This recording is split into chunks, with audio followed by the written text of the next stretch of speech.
Get in the fast lane with CBS Sportsline for a special cover story on Arie Luyendyk. Full bios on every racer, plus scores, highlights, breaking news, and a full wrap-up at cbs.sportsline.com. For the lead, Jimmy Kite underneath Billy Vogt and makes it stick. Boy, great move by Jimmy. He just worked him, picked up a little bit of his draft. Seemed like he got through 3 and 4 better and just powered down the inside of the front straightaway. Brian Hammond. Jimmy Kite is doing this while trying to conserve fuel. He's trying to make this a 4-stop race. They're trying to carry this next stop to lap 154. If he's leading while trying to conserve fuel, look out field.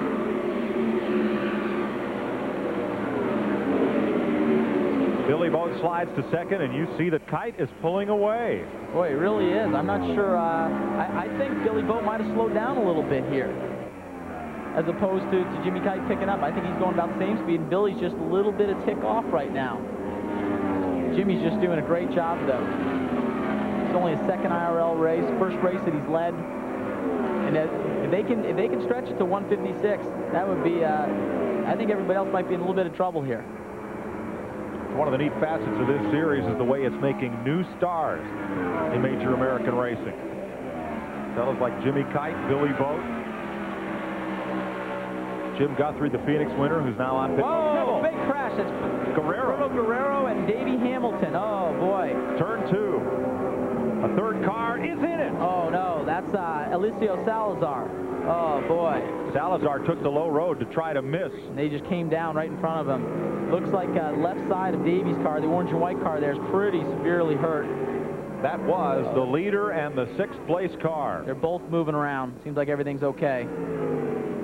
And the left side is just ripped. Boy, you can just see the whole suspension is gone. Looks like the front nose of Eliseo's car there. The right side wing and the little bit of the front of the nose is ripped off. They're probably going to have to try to do a quick change under this yellow. Now, Salazar was almost stopped. He had gone to the low groove, and the 24-degree banking is self-cleaning here at Charlotte, and those cars just slid right down. There's Guerrero standing in yellow and black. He is okay. Hamilton has climbed from his car, and the safety crews will go to pick up what's left. It's almost like what we talked about at the beginning of the show, Mike. You know, there wasn't much time for Eliseo to make a move. He had to pick the low line. Unfortunately, that's the way both those cars ended up sliding down. There's Salazar in the pits. They'll have a new nose and wing at the ready. Mike King? You're exactly right, Mike. They do have the new nose ready to go on. Really relatively light damage, with the exception of the fact that they have sheared off the left front wing, so the new nose comes over the wall now. They're working feverishly, of course, to detach the old wing, the old nose cone that is there. So Eliseo Salazar sits in the pits now and must wait. He is obviously okay. That really appears to be the only damage to the car. There's that new nose ready to go with the wings already attached. The only problem with all this is Eliseo dove in under the first lap of the yellow flag. Generally, the pits are closed. Be interesting to see. It could result in a bit of a penalty for him.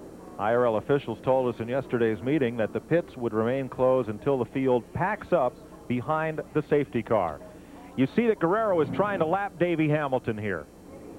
He drafted up on him, pulled out to the inside. I don't think Davey felt oh boy, you can just see Roberto actually pushed up. I don't think that was Davey's fault. Davey, there's probably enough room for Roberto on the bottom, but he just slid right up and slid right into the side pod of Davey Hamilton. And watch Hamilton's rear wheel, and that axle shaft went rolling right up Guerrero's car, up and over the top of Guerrero's helmet. And really, Eliseo has no point. I mean, all the debris up top, he had to go to the bottom. Look, he's trying to get everything slowed down. Really nowhere else he could have gone. He just got collected. What a shame. Yeah, he couldn't run up top because that's where all those wheels and tires were. What did Guerrero see? Well, at this point in time, Roberto knows he's not really quite there. And now to start sliding up there, yeah, oh boy. I'm surprised Roberto didn't lift out of it just a little bit earlier. When you're going that fast and you start sliding the bank with the littlest of contact, can really create some trouble. We're under caution here at Charlotte Motor Speedway for a crash involving leader Roberto Guerrero. We'll be right back. Welcome back to Charlotte Motor Speedway. We're under caution after 150 laps. 6 leaders, 9 lead changes. This third caution brings the total yellow to 17 laps. Off the track, Jack Miller, Greg Ray, Arie Luyendyk, Suspiri, Dismore, and this latest accident took Guerrero and Hamilton from the race. Mike Joy with 96 IRL co-champ Scott Sharp. Brian Hammonds and Mike King on pit road. Jimmy Kite leads Billy Boat and Buddy Lazier. And the leader will come pit side. Brian Hammonds will be in Billy Boat's pit.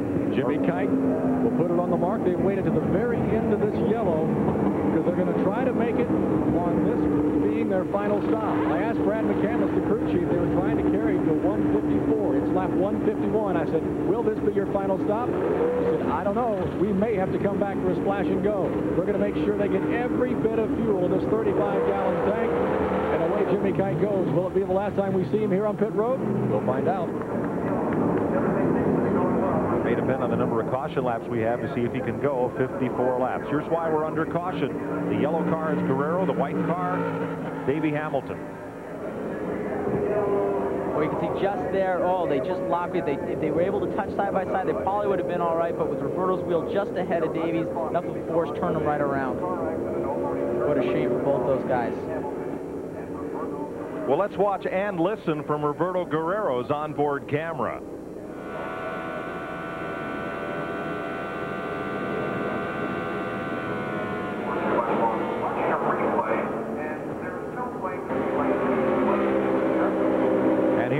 Time at 200 miles an hour. Two cars get together, and it's a short, hard trip to the concrete. Boy, I tell you, this is going to have some serious points race implications for Davey Hamilton. Being the leader by only 3 over Tony Stewart, it's going to change the look of things. So your new leader is Billy Boat, now that Jimmy Kite has made a pit stop. The top-off tank. Buddy Lazier moves up to second.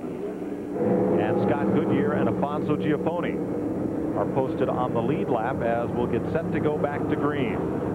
This is going to be really interesting. Buddy gotten some breaks, been able to get back on the lead lap, now back up into second place, and he's right behind Billy Boat.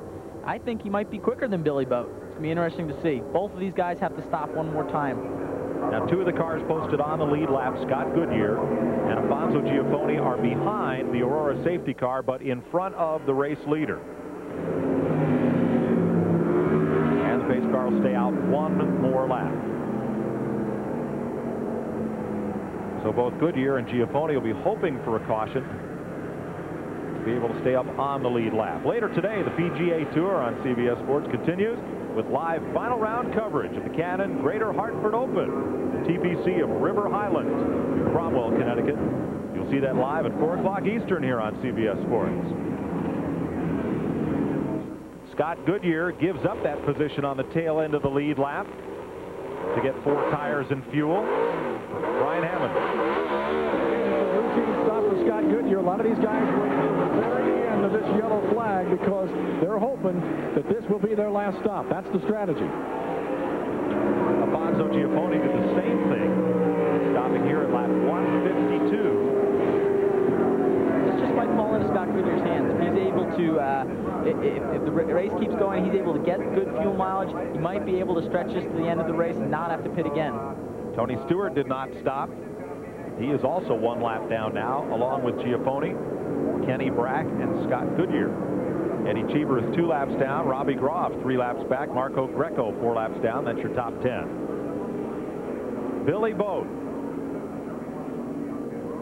who ran under the lights on the super speedway at Texas for A.J. Foyt, led much of the race, was waved to victory lane, but denied the victory on appeal from Ari Lyondike. Green flag.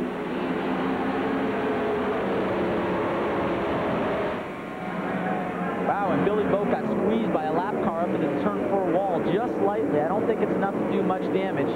But boy, there goes Buddy Lazier. We got a battle here. It did take a lot of speed off Boat as they came down for green. Buddy Lazier trying to get underneath Billy Boat. Billy's able to hold him off right now. And here comes Buddy. There he is, right on the bottom. Lazier in purple and yellow, Billy Boat in blue and white. This is for the lead. And again, in the IRL, they do not put the lead cars at the front of the pack on restarts. Where you come out of the pits is where you restart, so they're mid-pack and have a lot of traffic to deal with. Wow, a lot of slicing going on right here. Buddy looks like he's able to run right up behind Billy without much interference. Kenny Breck down to the inside there. And you're looking back from Tony Stewart at Billy Boat. Stewart is trying to keep from going 2 laps down. Boat to the outside, with Lazier in tow in second place. But Buddy is pretty strong right now. He's really able to put the car almost wherever he wants. He's going to try to rope Billy in right now, I think, and take command of this race. They move past Jim Guthrie, and you see a little separation has opened up on the front 2 cars because of working in traffic. Jimmy Kite, the third place car. Those 3 on the lead lap. Stewart now goes 2 laps down after leading all the first quarter of this race.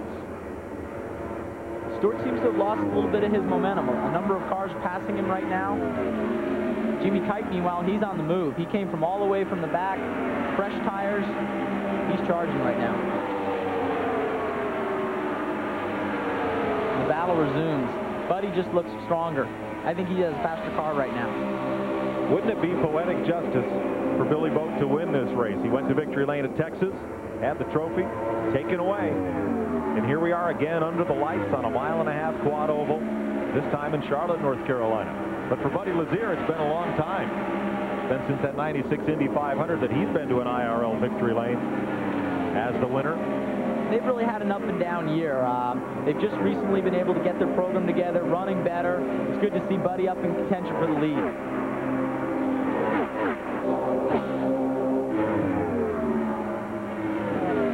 Into turn 3, bathed in 100,000 candle power of light. The drivers get such a thrill. It's really inspirational running out there under the lights. It really makes your heartbeat's already running, but out there under the lights, it seems like it runs even a little harder. It seems, too, that, at least for the fan, it's easier to focus on the race surface as A.J. Foyt looks on without the distractions of what's going on off in the distance. The Speedway just ringed in light.